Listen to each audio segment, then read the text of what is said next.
Pikiran Anda adalah nasib Anda. Kenapa kok kebanyakan orang miskin melahirkan orang miskin dan orang kaya melahirkan orang kaya?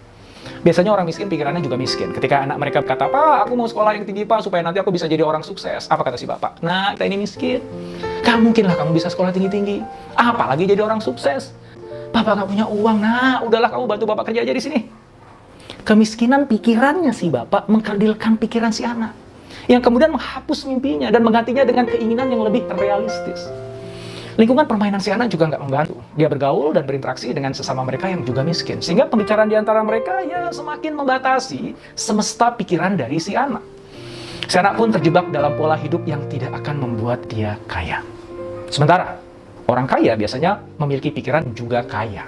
Ketika anaknya berkata, "Pak, aku mau jual barang-barang bekasku di internet, boleh nggak?" Apa kata si bapak? "Loh, kenapa kamu nggak sekalian aja buat toko online, kumpulkan semua barang bekas punya teman-teman kamu, terus jual aja sekalian di situ. Pendapatan kamu pasti akan lebih banyak, nak."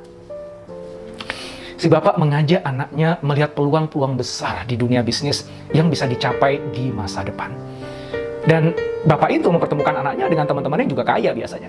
Dan mereka pun berkata, "Hebat kamu, nak, ya, masih kecil udah punya usaha sendiri. Pasti nih kamu bisa lebih hebat dibandingkan bapakmu nih." Nah, dengan begitu semesta pikiran si anak pun berkembang. Dia akan terpancing untuk berpikir dan bermimpi besar. Dia akan menetapkan standar capaian yang tinggi bagi dirinya sendiri, lalu membangun pola hidup yang akan mengantarkannya menjadi orang besar suatu saat nanti.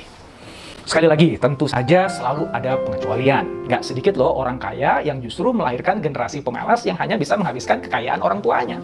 Dan sebaliknya, ada saja orang miskin yang berhasil mendidik anak-anaknya menjadi orang sukses dan mulia karena pemikirannya kaya.